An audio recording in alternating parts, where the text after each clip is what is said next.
broadcasting live out of a basement in Appleton, Wisconsin. You're tuned into Fox City's Core on WCZR Code Zero Radio. We're the show that gives you an opportunity to call in and be a part of the show. Our call-in line is 920-358-0795. Core. My next guests are a two-piece rock and roll band consisting of siblings Ava and Hudson. Their latest EP is called Ugly, Lazy, and Disrespectful. We've got the founder also joining us today of the band, Ben. He's also their father. I'd like to welcome Elmer Glueskin to Fox City's Core. How are you guys doing today? We're doing good, Andy. So good. Thanks for having us. If somebody asked you guys to explain the band, first of all, how would you describe the band? You're a rock and roll band mixed with a lot of genres. Yeah. I don't say that we have a specific... it's not really screaming, but it's yelly. It's yelly music.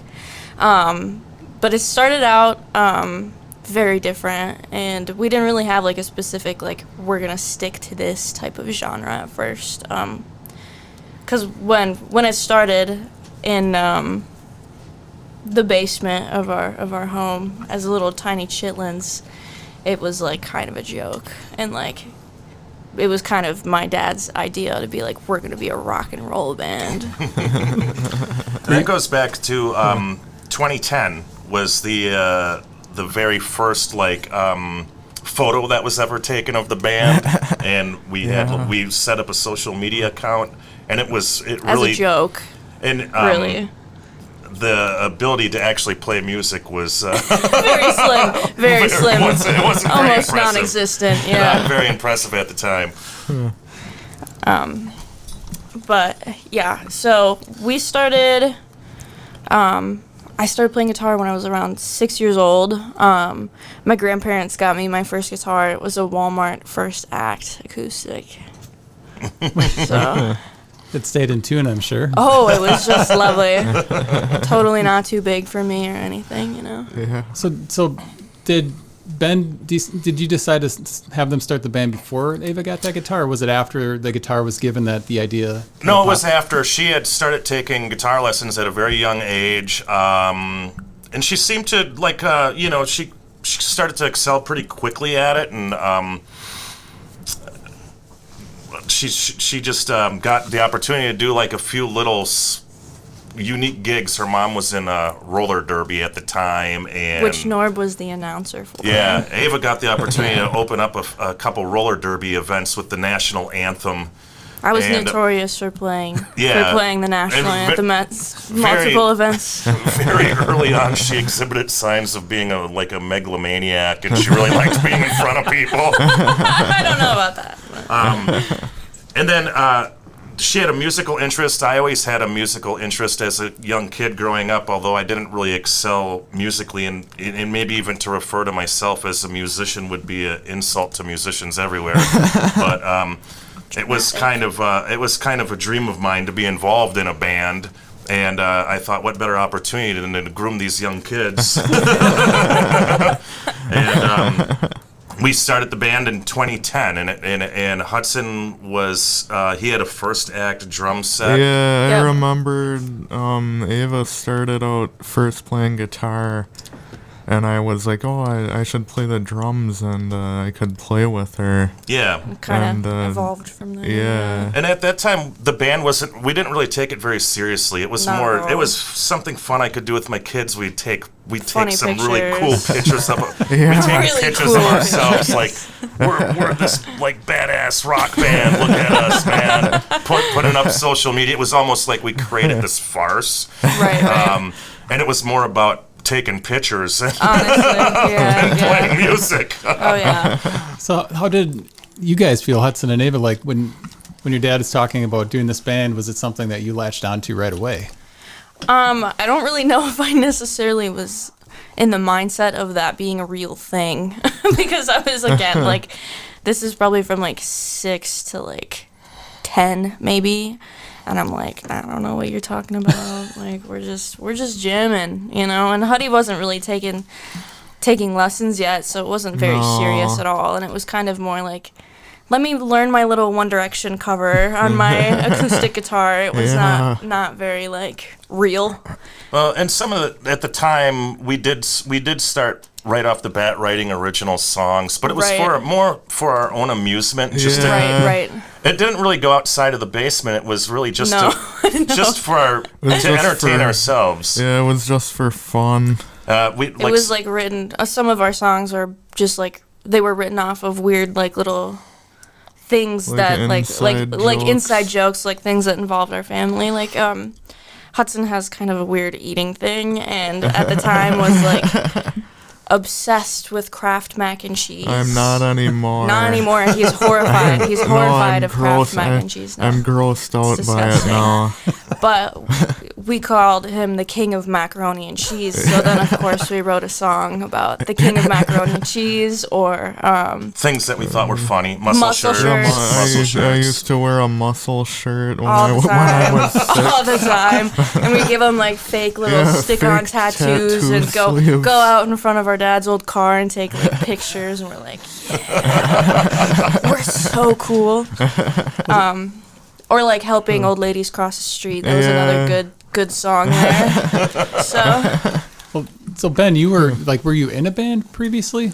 I was in a couple when I was young, none of which ever made it out of a basement. Was it the similar vein of music as Elmer Glueskin?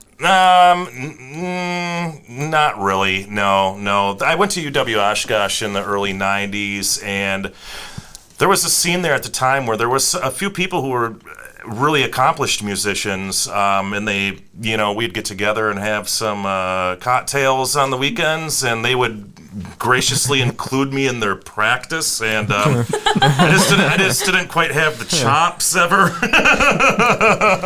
I was not a very strong bass player, so yeah, I was quickly replaced. Well, it had to be pretty exciting for you to all of a sudden you've got two kids that are kind of embracing the music thing. Like, oh yeah. It was. I never expected it when it started out. I never expected it to like get to the level that it's currently at. But like as years went on, I saw more and more improvement, and there were several things that played a role in that happening.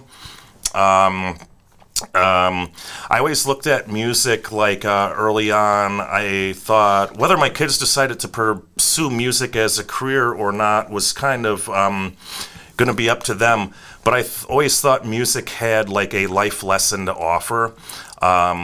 It requires discipline and practice to learn how to play the instruments, and you can, if you work, it's kind of a prime example of if you work hard enough at something and you just are persistent, like you can really make anything happen.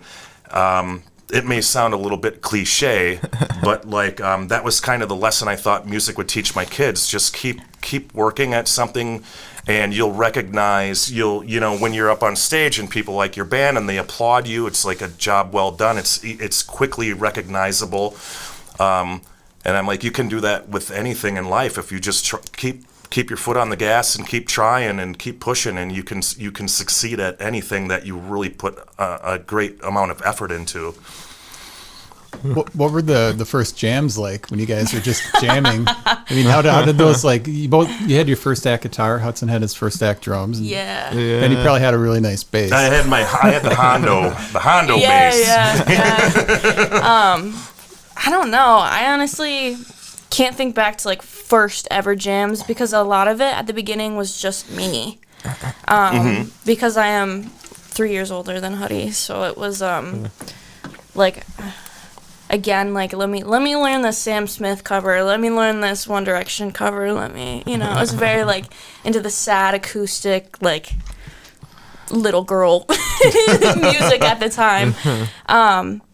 But really, I started gaining an interest in learning how to play and sing at the same time, because I had no idea, like, what does that even look like? Because I started just reading music off of a sheet, very like Twinkle Twinkle Little Star and stuff. That's kind of where I started. And then I was like, oh man, I really was obsessed with the White Stripes. I think that was the first ever band that I was like, oh my god. And there was a band that practiced in our basement in, we got the notes, in 2013. Redleg Rebellion was a band that practiced in our basement for a while, and my dad's like the rule was like, you guys can practice, but you're gonna have to jam out with my kid. they practiced in my ex-wife's basement when my kids were really young, and it was something that the family looked forward to. They really enjoyed listening to the band practice. The condition was that a few of them had to come over early and practice music with Ava, like in order to practice with the band in the basement. Right. And there was Ryan Engelhart was a drummer. Yep. Angela Strauss played guitar and mandolin. Yep. Jason Miner was a bass player. Upright bass, Those guys would come over early, and they would teach Ava songs. And it was kind of when she saw this band practicing in the basement. When it was real in real life. She was kind of in awe of all of them. And they were like gracious enough to come over and really help her out, and it was something that early on really influenced her and wanted her to encouraged her to become part of a band and keep pushing it. And especially seeing like a female do it too, and it was so cool. I was like, look at this lead singer. Well, she wasn't necessarily a lead singer, but for some songs she would sing, and I was like, that is so cool that like. There's a cool female with cool tattoos and dyed hair in my basement doing like what I think is really rad. So yeah, and she taught you. And she taught me my first ever song. I think was Hotel Yorba by the White Stripes. Yeah, and that was like my song for years and years and years. So. And then you performed it with her like on stage at Cranky Pat's. At Cranky Pat's. Yeah, you guys did a duet of it. Yeah. Yeah. Did you sort of absorb your dad's influences, because I'm sure your dad had music on all the time, so I mean 100%. I'm sure though that your dad wasn't listening to like One Direction. Oh, definitely not. Oh, but that's not true. Ava's over the course of time, like I'm not really too connected with like new bands, with the exception of the bands that my kids connect me to. So like I might have been a musical influence on them early on, but as they got older, they found like their own thing and like started influencing me and exposing me to new bands. Right. But yeah, like again, it started out very like sad, acoustic-y, and my dad's like, "Okay, guys, like, maybe we should try something else." you know, less open mic, you know, more like actual band stuff. One thing I was interested to hear, because you mentioned that Hudson has like vision problems. Yes. You want to talk about that? Okay. Well, let me preface it, and then you can go into your story. Right. This is like his visual impairment actually plays like a really significant role in why Elmer Glueskin exists, and like moving forward and taking Elmer Glueskin as a serious band. Hudson was diagnosed with a disorder called Stargardt's disease in 2015. And he'll explain it, but like he had a really rough time in school. It was it was really kind of depressing, and we didn't really kind of know how far his vision was gonna like deteriorate. And the band was something that was non-visual, and it was something to build his self-confidence and make him feel good about who he was. And then we really started digging. We really started taking this band is going to play an important role in this kid's life, and we started really pushing the band stuff heavy. Yeah. So, like. Before, when I first started out in the band, before my eyesight thing happened, I was like, I wasn't that committed to it. I would go and play shows with Ava, and I'd play like a couple songs out of the set list, and then some other drummer would come up and do the rest. But when I was in 5th grade, like Dad said, I got my eyesight disorder. It started developing, and my eyesight started progressively getting worse. And the drumming was like a non-visual thing. Like it was like a safety thing to rely on. Like I don't gotta see to like Right. play music. So what is Stargarts? Because are you blind, really? You play Well, games? that's a common misconception. People hear the word blind and then they think like completely blind. But, you know, blind is a spectrum, and I'm on the milder side of it. I'm what you call legally blind. I have a thing called Stargardt's disease, which is a form of macular degeneration. So it's like it gets progressively worse. But the kind that I have, it gets progressively worse, and then it plateaus, and it stops getting worse at some point. But before that point, while it was getting really bad in 5th grade, I didn't know the extent of how bad it would get. And so I was always paranoid of like, oh, like what if one day I wake up and it's so bad I can't watch a movie anymore, or I can't play video games, which is partially, again, why the drumming thing was like important. One of the things that it like really affected was reading. And the funny thing is, in 5th grade, I was like the top reader in my class. I could read so fast. And then like one day, my eyesight got worse. Like it started getting worse very rapidly when it first started out. And one day I was like reading a book, and it took me an hour to read half a page of it. And we all realized that something was up, and we tried to figure it out. And then we figured out it was Stargardt's disease. So then I had a lot of trouble in school, because in school you gotta read. So then I had to learn Braille, and learn how to read and write in Braille, which wasn't as hard as I thought it would be. It took me like a year, maybe a year and a half to like learn it all. But Stargardt's affects central vision, so Yeah, detail. it affects. It's like it's a blind spot in the center of my vision. So when I look straight ahead, that's where the blind spot is. So I have to look through my peripheral vision to see things. So he can still watch movies and Yeah, walk around I still and can. I play actually, video games and a couple of years ago, actually for the past couple of years, I always go to like an annual checkup at the doctor, and they check how much worse it got. And the last couple times they said it was around the same, so it should be at the point that it like plateaued, which is good, because the point it's at is like I'm okay with it. I can still do all the things I want to do. he took drawing in college. Yeah. So he made, made our a music video for Sucker yeah, Punch. That was Yeah, we're gonna almost talk about 100%. Almost 100%. I on him. edited it on my phone, and it was really super hard, but I did it. Yeah, since you brought it up, I was going to wait to talk about that, but let's talk about it now. The video for Sucker Punch, it's a lot of claymation and stop motion. It looks like that took Oh, yeah. quite a while to do. Well, it kind of started, actually, I got into film.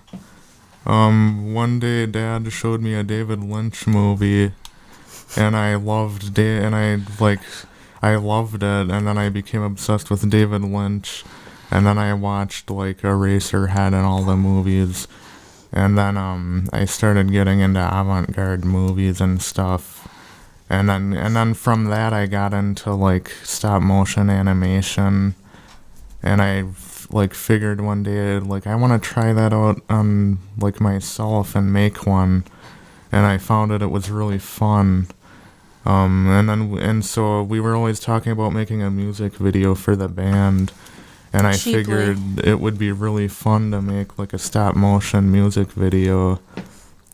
So I did that, and I figured Sucker Punch was like the most appropriate song for a music video too.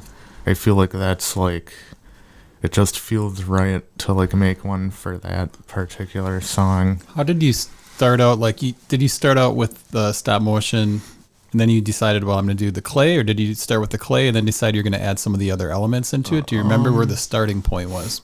I started out with just stop motion people, like me and Ava, animated in stop motion. and then we were like, oh, that took us several hours, and we have maybe 10 seconds worth. Yeah, and I'm like, I wanted to do something that I could get more done quicker, and I figured claymation was the way to go with that.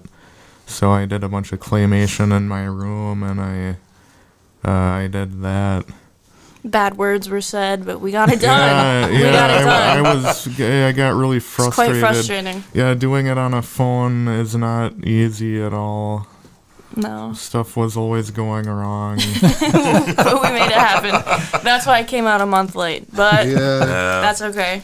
So with the vision impairment, how does that affect your drumming? Because you said the center vision is good, but the sides are pinched or sort of rippled, maybe, or not there at all? Well, the side vision is there. It's just, your center vision is how you see detail. So, like, without that, I can still see out of the side. It's just that it's hard to see detail. I'm, like, nearsighted from it, I guess. But when I'm playing drums, I don't really gotta look at...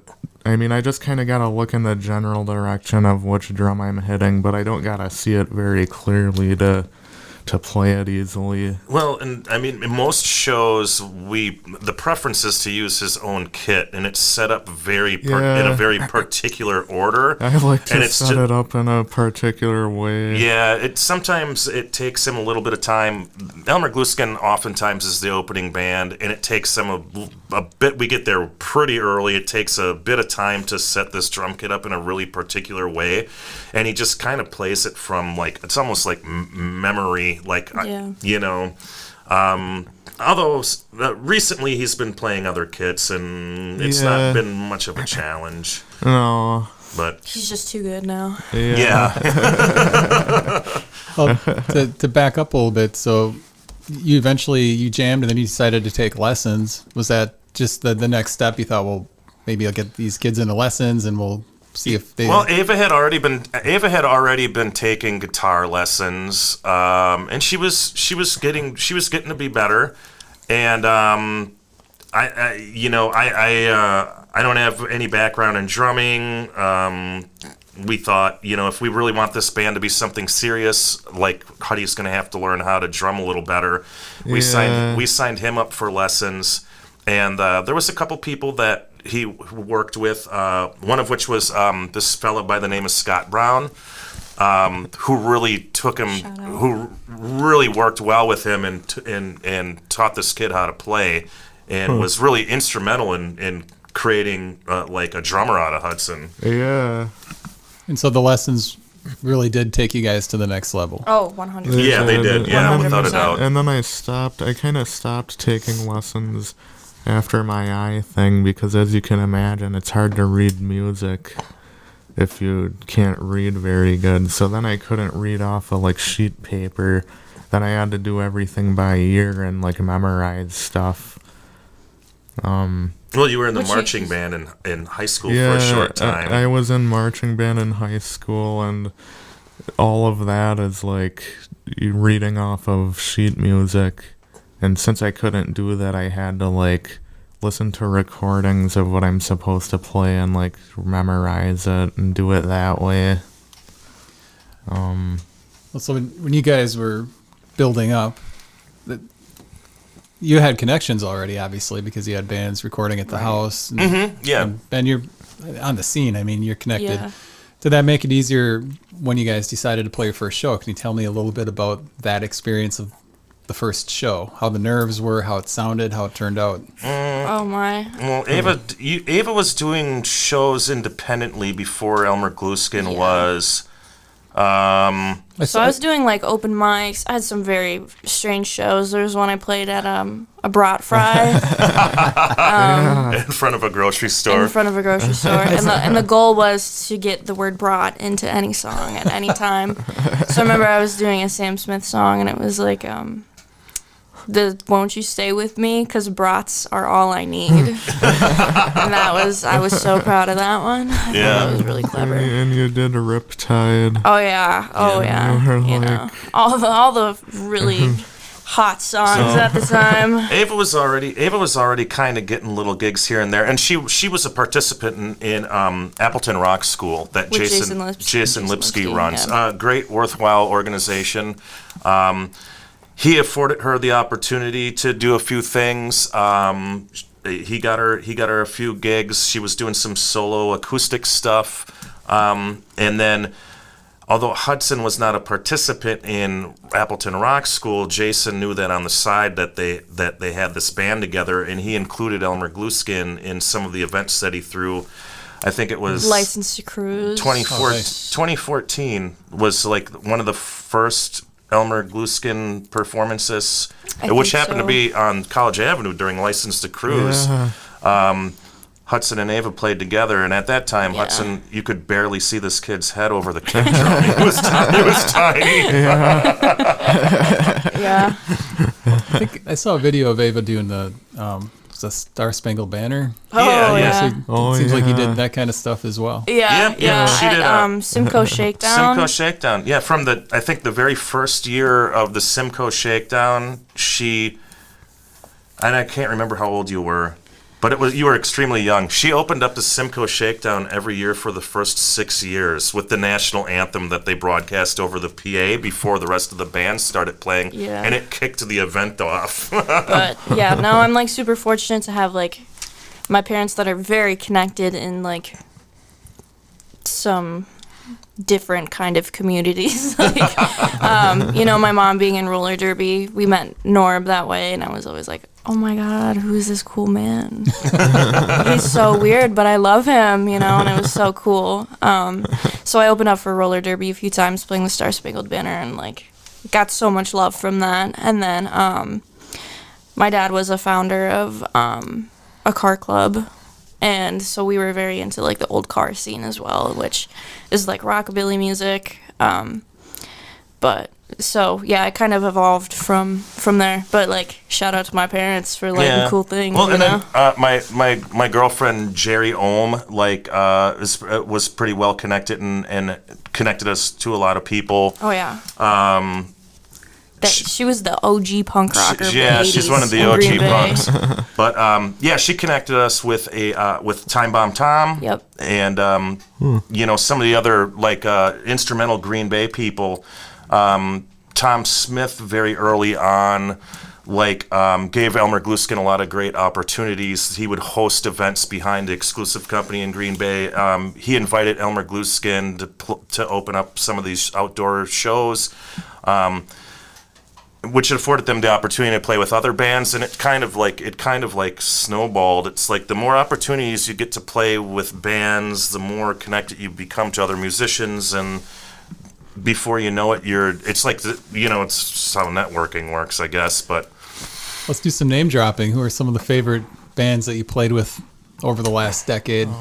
Definitely like the Sons of Kong were like a huge deal to us because I don't really know, like, if that was some of the first, like... You played with them at the Lyric Room, I think. Yeah. But I think they were some of, like, the, like, first, like, music we've seen live in the area. And we were like, man, these guys are good. And we actually learned a cover of their song, L.A. Yeah. And that kind of was honestly what started us, like, learning some more, like, rock or like punk rock songs was because of Sons of Kong. So you know what band is my favorite band? What is the Cult of Nasty? The Cult of Nasty. Shout out to Cult of Nasty. Oh yeah. I'm not sure how much detail we can go into about but phenomenal two-piece band. There's like literally like They've had the opportunity to play with so many bands, and there's been so many of them that, like, I think have played a major role in, like, influencing them. Oh yeah, 100%. Yeah, and like as they got more involved with shows and playing with more bands, there was like a sense of urgency in developing more original Elmer Glueskin songs, and then they've like this. It influenced the way they sounded. They are heavily influenced by the Sons of Kong. They played with the Sons of Kong. They really recognized that they have this like commanding, hard-driving, powerful sound. And then you guys decided you wanted to go into like a heavier direction. Right. Yeah. Which I think you influenced heavily as well, because I was very, again, into the sad acoustic, whatever. I was in my very depressive middle school era. But then I was like, this is cool to play, and this is way more fun, in my opinion, to go see live. Yeah. Like some of the heavier stuff, like just stage presence of certain people. But I thought it's interesting. Like early on, you were kind of influenced by music that you listened to, like on streaming platforms and the radio. Right. But as you started playing music, local bands became more influential to you than any other bands. Right. You know, and I mean, like, man, we got to give some shout outs to some people, man. Well, like, really, it started, I'm like, okay, because I felt very out of place because we were always the youngest band. So when we finally got a show with some younger people, I was like, yeah. So that was kind of, the start of it was kind of like the Scary Canaries and Sherry Lane. Yeah. Where I was like, oh my gosh. Chapped Lips. There's kids, right. And then we got introduced to the Sheboygan area, which is Super Glue, Chapped Lips. Radio Hate was they were a pretty important, that's a pretty important connection. They helped us write our first. Well, they gave us some pointers. They inspired our first original song, which is Sucker Punch. They had the opportunity to play with Radio Hate like years ago. Yeah. And we really liked their approach to songwriting. Like they have like, it's almost like a formula. Yeah. There's a lot of audience participation. There's a repetitive chorus that like the audience can anticipate, and then they'll sing along. And I got some advice from Matt from Radio Hate a while back about songwriting, and he had brought up that he likes to include the audience in like singing the lyrics and almost like an anthem. And the Sucker Punch was based on some advice that like Matt from Radio Hate had given us. Right. So. Well, I give a couple shout-outs to people that are watching. Sammy Mead, he says Tom Smith is a national treasure. Frank Anderson, what a guy that guy is. I mean, he's a Appleton treasure for sure. I love Frank. He said the world's greatest band. Joe Schaefer, he says Ava R and the rocking guitar. I mean, just wow. That's what I went by Joe Schaefer, remember, that's Ava, that's Simcoe days. Ava used to go by Ava R and her rocking guitar. Yeah. And it was Huddy. And Huddy the Hammer. Yeah. And Frank Anderson, we went and had coffee with him a while back. He's a real heavy hitter in the world of like stop motion animation and visual effects. And he was kind enough to go have coffee with us and talk to Huddy a little bit about like animation. It was so cool. Yeah, that guy is so interesting. We had McKendra earlier said need a 1D Elmer Glueskin cover. and Elliot Christensen shared the Sucker Punch video and said it was amazing. Awesome. So this album, you said Sucker Punch was the first original song. This came out late last year. Yeah. So Ben's writing all the songs, right? I am. I write the lyrics. We sit down, and sometimes I get the chord progression on my bass, and then we all get together and we sit down. And ultimately, what I kind of hear in my mind, Ava adds to it and makes it much better, And Ava comes up with the melody, and then she comes up with the style in which it's going to be sang, and then Hudson throws down some sick beats at the end, man. But the songwriting process must be It's like an interesting dynamic because you're kind of starting the songs, but you're not playing with them live. So, I mean, it's... I do play in the basement with them, sometimes. Or on your birthday. You played on your birthday. I did, yeah. But it's like... It's kind of ever-changing. But I think lately it's been a lot of, like, just noodling around. And then my dad's like, I have words for this, in his hundreds of notes on his phone.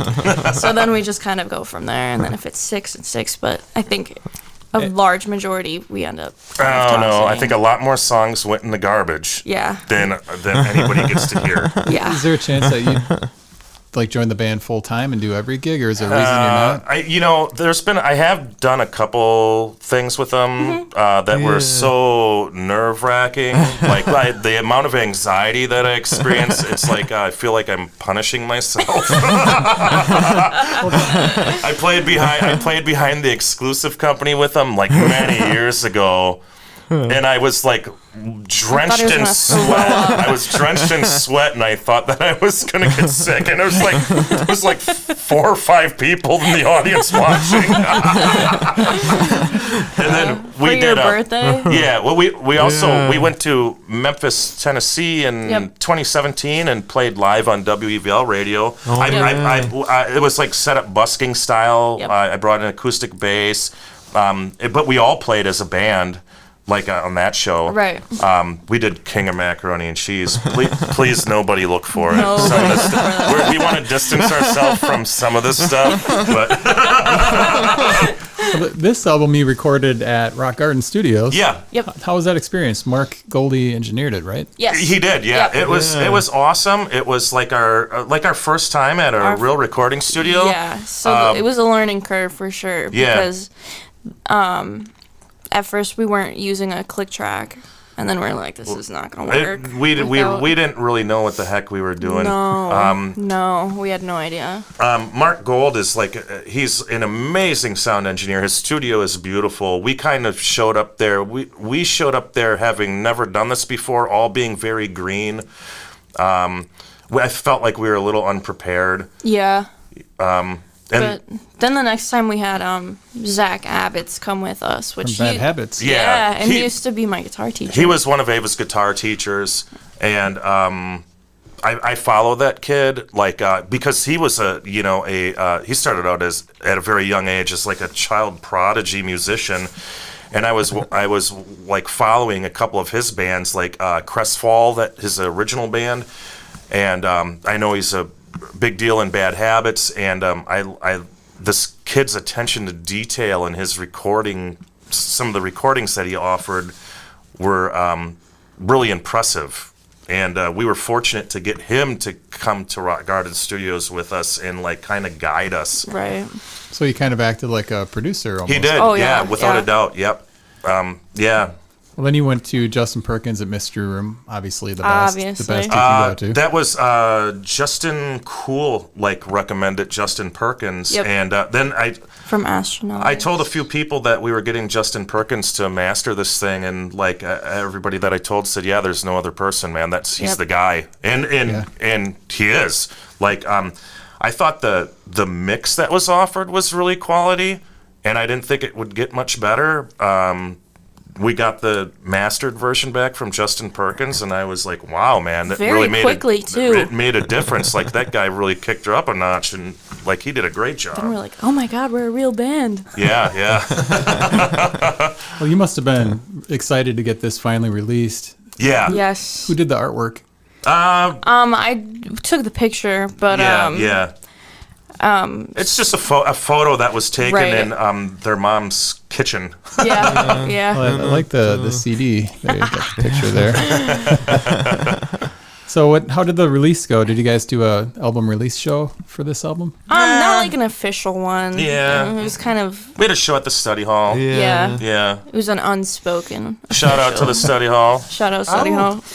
Well, so you guys, you're playing tonight as well at the Ambassador. We are. yeah. Yep. And it's not your first time at the Ambassador. You played Acre of Tunes, Yep. and you've been there quite a few times. Yeah, I think maybe about 2-3 times before, maybe 3, and Maybe then 3 times Yeah, before. but we love the Ambassador. Oh, yeah. One of the best places to get some fancy cocktails, man. They really know that. their stuff there. True that. Yeah. Do you have some other favorite venues that you like to play in the Appleton area? We like Misfits is cool. Any venue that would support punk rock. Right. We just played. Well, when I say we, I mean them. Sorry, Yeah, I have a no. habit of saying that. But like, there was a great show. Like Nest Fest. Nest Dan, Fest. Dan Kerner put that on. Dan Kerner is like really instrumental in setting up some great stuff recently, and yeah. he's a pretty heavy hitter in the world of punk rock. Oh yeah. He's been trying to get some stuff off the ground for all ages shows that I think is like a really kind of a needed thing in this area, and he's Yeah. doing a great job. Yeah, that was so much fun. It was like it's like literally just like a warehouse. But I can't think of any venue that's receptive to having bands play that you've participated in. They've all been great. Yeah. Like every single one. You know. Well, this album has 4 songs on it, so I guess it's technically an EP. But Yep. Yeah. I like the different styles on it, and I can tell I know Ben's writing kind of the start of the song, Yeah. but I can tell Ava's definitely put her touch on it. And right. Oh sure. Hudson, but the songs, it starts out with "Feel Like It," and Feeling like poop. but that song's got like you're singing soft and it's kind of melodic, and then Right. you sing heavy, so it's got that soft, loud dynamic, which is, I guess people say, became popular with like the Pixies and Right. Nirvana and stuff like that. Oh, love the Pixies. Oh yeah. But there's the Pixies. like each track on here is really good. My favorite song on the album is "Love It," and I can Really? almost hear hear that song Yeah. like in a movie or a TV show. Like it's got Yeah. that licensing quality to it. Yeah. where it sounds like it could be an anthem. Oh, that's cool. Yeah, a few people have like really that song like strikes a chord with a few people. Yeah, I'm always shocked when people say that Yeah. because we wrote that one in like one sitting, and it was because we needed a song with no bad words in it. Yeah. So we were like, But it's, "Ah." I always felt like it was a good song. I didn't necessarily feel I like it didn't was one think of it the was going to be strongest ones, people's but favorites, though. Yeah. So I was shocked, honestly. yeah. But when you sometimes when you play it live, it commands more applause than some of the other songs. Yeah. yeah. You know. Well, Sucker Punch, I don't know, Hudson, how you wrote that. It's like the drums just kind of linger. You can kind of hear them petering out, almost Yeah. like a car Yeah. running out of gas, and then you get the yell chorus. So you can Oh, have that sure. Sucker Yeah. Punch, and it goes back into it. But a great EP, and I wonder when you're going to put out the next one. Well, we have the songs are written for another EP. Right, currently we're like polishing up the last song. We Yeah. already got like we don't want to spoil the name of it, but we already got a name for it. Yep. We got to sell some merch, Andy. We got to raise some funds, brother. Like that's Elmer Glueskin fans. Show up to the shows, buy some stuff, and then you And will see. I'll start a band camp so very soon. You will see the next EP as soon as we replenish our finances. How and why the name Ugly, Lazy, and Disrespectful? Oh, Do you here know what it's go. from? No. The Breakfast Club. Only the best movie in the whole world. You know, I think I saw that movie the last time was probably 20 years ago. Oh my god. Yeah, the album cover is actually is in homage to like the Breakfast Club. There's elements of things from the movie in there, and like my kids and myself were all gigantic John Hughes fanatics. Yeah. And Ugly, Lazy, and Disrespectful is like A quote in the movie. it's from a dialogue that John Bender gives. Yeah. Where he's like talking about his home life. And Yeah. His dad is apparently saying this to him. But he's like, Yeah. you forgot ugly, lazy, and disrespectful. And we oftentimes, just for our own amusement, like inside jokes, we quote lines from the movie to one another. Yeah. So everything involving that like is little pinches at the movie. Yeah. Yeah. So being a sibling band, typically I'd ask, how does it feel to be siblings in the band? But you've got the extra layer with having your dad he's pretty much a third member. Right. Yeah. He's pretty much a micromanaging Joe Jackson. Yeah, that's We do accurate. like- That's we a do- nice way of, you're trying to reference it in a nice way. I was thinking the Beach. I didn't know the Beach Boys' dad's name, but I mean, it could go there too. But I mean, historically, if you look at some of these big bands, they had like a father or a parent in there that was kind of a bad influence, or not a bad influence, Yeah. but really kind of more so like driving the band, but doing it in almost like a way that was damaging to the members. But I mean, No, you're right. You're right. No, that is correct. You're right, and you're right, and I do recognize that. Like, I think like when the band started out and the band started getting gigs, my involvement with the band, I felt like it was sometimes hurtful to the band. Like I was really badgering the heck out of some of the other musicians, and I was communicating like way too much with some of the other. Very passionate. I was being very bothersome to the other people involved. Yeah. And then I thought, is my involvement really beneficial to the band or is it damaging? And I just decided like I needed to set some boundaries and kind of step back and kind of remain behind the scenes, and maybe my role now is to just be supportive but not be intrusive. Help the band move forward and not serve as an obstacle. do you think a point's going to come along where Abe and Hudson, you guys will feel comfortable doing this without your dad kind of helming the ship? Honestly, that'll never happen. Yeah. That will never happen. No, I really hope it does. I really do. I don't know, because I like to say, like, we wouldn't exist if it wasn't for my dad, because, I don't know, our motivation levels sometimes are a little lacking. Well, literally, you wouldn't exist if it wasn't for me. So, okay. like, you do, yeah, that is accurate. That is accurate, yeah. I have a question here from Eric Severstead. Any advice you can give to a young local band, areas to concentrate on? Yeah, I think there's all kinds of advice I think we have to offer. You know, go see other bands. You go see as many go see as many other bands as you can. Network with other bands. The thing about these punk rock shows, if that's your bag, if you're pursuing a punk rock kind of deal, is that they rely on the support of other bands. You don't really go see a punk rock show that is just like one single band playing like 4 hours worth of music. Right. You usually do like 3 or 4 band lineups. So this scene relies on other bands to book these shows. Right. You just go network, you meet people. I think something cool about this scene specifically as well is like, you see so many of the same people at every show. Yeah. And it's so nice to see that like there's such a supportive group of people around. It's here. like a small community of music fans. So once you start introducing yourself to small group, like it'll snowball from and then there. you know, obviously, so there's networking. That's a major role that gives you the opportunities, but also like practice. Right. Like when you do get your shot, you want people to be receptive to what you're doing up on stage and like generally like you and invite you back to do more things. Reach out to venues. Yeah. Or like the study hall.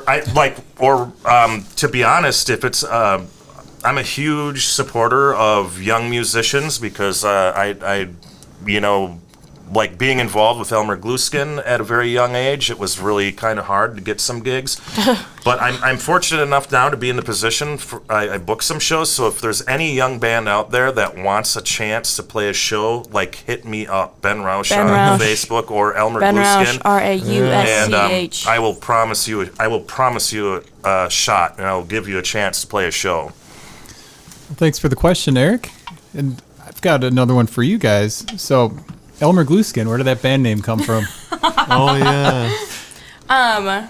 So we actually have, I don't know if we still have this note, but we had like a little note thing in our phone of like, just like funny like punk names that we could come up with. But Elmer Glueskin is kind of the one that like stuck, but it's, inspired by when you would put glue on your hand and then peel it off like skin. And at the time, I mean, this band was all about things that appealed to young kids. Right, like we thought we were being clever and funny. Right. That was kind of, dad's doing there. The original plan was to start the band out as Elmer Glueskin, which was kind of an immature kind of band name.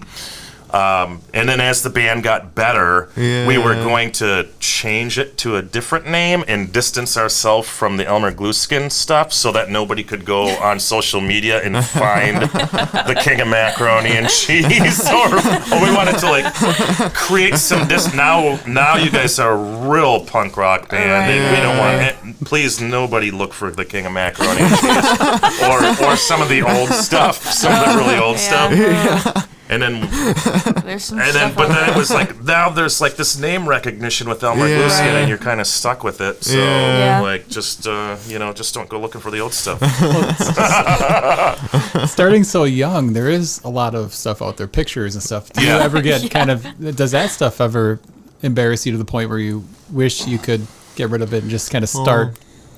So people are looking for you guys. We're looking to an extent. I think we're actually looking to secure the services of a hacker to scrub the internet for us. Right. And like remove, if we could selectively remove certain things, that would be awesome. I haven't even really seen like young me and Elmer Glueskin. I haven't seen any of the embarrassing stuff of me, so I wouldn't know. No, you're not looking in the right places. I don't know. I just feel like sometimes, because we didn't have anything out for so long, those were the only things you could find, and then I was like, this is such a wrong interpretation of like what it is now. So that part was kind of more embarrassing. When you get invited to play a show and other bands that aren't familiar with you, they're like, "Hey, what's Elmer Glueskin all about?" And then they're like, "Oh God!" Right. They're like, "Oh no!" You're like, "No, that's not it. They're different now." That's not us. I don't know who that is.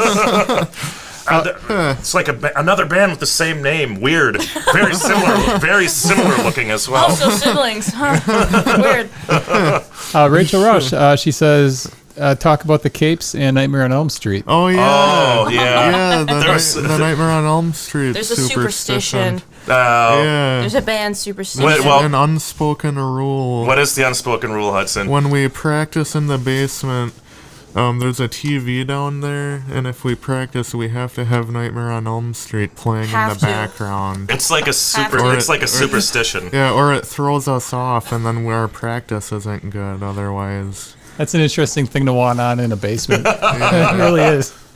A couple more questions for you. The Capes. Didn't answer about the Capes. We were trying to come up with an image. Well, there was a period of time we've had a lot of discussions about certain elements of being in a real band, and like we're like, first, like you got to play music really well, right? And then like your stage presence needs to be, you need to show some energy, man. You need to have some great stage performance, you gotta look cool. and then you got to look cool. Yeah. So over the course of Elmer Glueskin's history, we tried to like develop a look.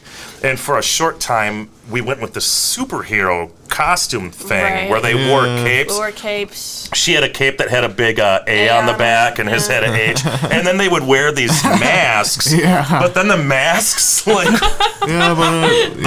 kid already can't see very good. And then we throw a mask over his face. And it would impede my ability. I'm like, but you guys look so cool. I'm like, we'll cut the eye holes bigger. Just keep doing it. And they fought me every step of the way. We were like, I'll just wear the cape. But then it was really like, feeling. I'm like, fine, you ruined everything. You ruined us. You ruined it. Now we're not. The worst. Now you're not even going to be superheroes. I don't know. You're fired. Yeah. Kendall Monroe, if you had to pick one to be, an otter or a red panda, which one would you be? I don't think there's any question. I don't think there's any doubt. Any doubt? Yeah. Red Panda, obviously. I don't know. I would like to be an otter. Why? And that's shout out to my coworkers. That was a coworker question for sure. Otter makes absolutely no sense. Why? Red pandas are cool. No, I'm trying to float around and be in the water. A panda is like a bear. A tiny one. An otter's cool. like a water swimming rodent. It's red. Water swimming rodent. Definitely an otter. I'm trying to float around and like. But red is cool. All right. See, Huddy's got my back. Yeah. Whatever. Bob Minter, the architect at WCZR, he asked. He says Ava is rocking the Coves apparel. Any future shows with them? Yep. Shout out the Coves. Yeah, shout out Love to the the Coves. Coves. Yeah, there's something coming up in May at the tracks in At Green the Bay with the Tracks. Coves. But Oh, the yeah. Coves have May been 17th. yeah, they've think. been playing around a heck of a lot. We They're played so phenomenal. Yeah, well, you guys Love played them. a show at the study hall with them not that long ago. Impressive young group of kids, so amazingly talented, so nice. Yeah, I think Love them. that band has got they're recording a record right now. Yep. And we're all anxiously anticipating. I know it's Yep. going to be really good. Oh, yeah. Yeah. Tell me about At the Tracks, because they really have been doing a lot of shows lately. Yeah. I've been trying to kick stuff up. I mean, the Right. Green Bay scene lost the Lyric Room, but then they Right. got the Tarleton At the Tracks. You know, I can't really speak on behalf of the people involved at the tracks, and I don't want to say anything that might not be accurate, but it is kind of like taking the place of the Lyric Room in regards that At the Tracks is facilitating shows like punk rock shows and things like that like the Lyric Room just is not doing anymore. I know there's like a few big music promoters behind At the Tracks. Tom Smith is playing a role in booking shows there. I think Tom Johnson, Tarl Knight, like it's you've played there. You played there once, like recently. Yeah. But we have a few shows coming up there, I believe. Yeah. So- It's a great venue. You know, you get great. A good turnout. A lot of people come and see these shows. Yeah. The sound is good there. It's a cool atmosphere. Do you guys have any stories about a show you've played where something bad has happened, like maybe the PA goes out or you can't hear yourself? Oh, yeah. We would probably rather not share that though. Because it would be like, yeah. There's been some There's stinkers. been a few. But There's we, been some you know, stinker like, shows. For yeah, sure. but like we wouldn't want to like embarrass anybody that was involved in those. Yeah. and like some of my doing has made it stinker shows too. Oh, like yeah. breaking strings. Yeah. Oh, well, we can. I've broken like a piece of one of my cymbals when I took it apart one time. Well, Ava, you did well, we can talk about the Super Glue album release in Sheboygan. Oh man. So, yeah. Ava, Not in Sheboygan. it was Oh yeah. Oh, where you sorry. I was broke thinking you of broke something else. you broke a string. And then I had to play. You played- I got to play Drew's guitar, which was Yeah. awesome. However, so very different from mine. Yeah. And then it's like trying to relearn the instrument. She broke immediately. she broke a string immediately. Like first thing in the set, broke a string. Borrowed a guitar from Drew, and he had like a beautiful guitar, but like it had like a obscene amount of frets on it and a really thick neck. Yeah, I don't remember. And then all of a sudden, Ava forgot how to play guitar. I'm like, oh no. It's like, oh man. That can really take your momentum or shift it if that happens right at the first song. You're in the zone, all of a sudden you're out of the zone. Yeah, I've had that happen way too many times. So Yeah. I started bringing two guitars. Now we bring a backup, and if you do play the String Breaker song, that's like saved for last. Yes, because Yeah. it was always the same song. It was so weird. Yeah. Well, so you guys are working on writing some new stuff. Yeah. The next album will sound a lot like the EP that was released, or is it a different direction? Very I think- similar, but hopefully better. Hopefully better. Yeah, it's going to be a similar vibe. We kind of stick to this formula, like it's like songs about anger and depression, put in an upbeat tempo. But yeah, the next one we're really excited about, like some of the new songs. If anybody stops down at the Ambassador tonight, you'll get to hear a couple of the new ones that will be on the upcoming EP. And then we're still working on more of them that haven't made it outside of the basement yet. We're Yeah. polishing them up a little bit. And that show at the Ambassador is tonight. It's also the Nunchucks are playing, the Smart Shoppers. Or no, that's not today. That's March 9th. That's another show. This is tonight is with The French Irish Coalition. Yes. Yep. I love those guys. I do too. And also a very influential band on Elmer Glueskin. The energy that those two guys deliver, like as crazy as they are, like that, like And you're like, how is this 2 people? Yeah, when you play a show with them, you're like your band needs to bring it and put a lot of energy into it. When you see like Julian and Travis going nuts, I know. It's like, man, you got to go nuts. Yeah. But, and then VCR is like Zach Vogel, Jamie Clark, and Greg Rotiak. These guys are Sturgeon Bay dudes. They're all in individual heavy-hitting bands. They're a great band combined. So a pretty solid lineup today. Do you know if there's a cover tonight? I don't believe there is. It should be a free show. Yep. Mm-hmm. Awesome, and you can pick up the EP at the show tonight. Yeah, we'll be bringing some merch. To hopefully sell a bunch of stuff to help finance the next EP. Do you plan on going back to Rock Garden? Or did you look that far ahead? We would go back there in a heartbeat. Mark Goldie has he's got some really awesome equipment. The sound recordings that he offers there are top notch, and he's a great dude. Yeah. Or maybe we were gonna maybe hit up Joe Lambert too from the Smart Shoppers. Yeah, there's so many people. There's a lot of people that are doing some really good recordings right now. Yeah. Yeah. Also, the Smart Shoppers, that's what I was looking at on March 9th. Mm-hmm. You return to the study hall with the Nunchucks and the Smart Shoppers. Yep. Ava, how was it to play shows with a band that Norb's in when you kind of grew up looking up to him? Is he an equal now, or do you still look up to him? Definitely still look up to him. Norb is so awesome and fantastic. The Smart Shoppers are phenomenal. And their new album especially, is so good. Mm-hmm. It's so good. Even the recording on it has gone up exponentially.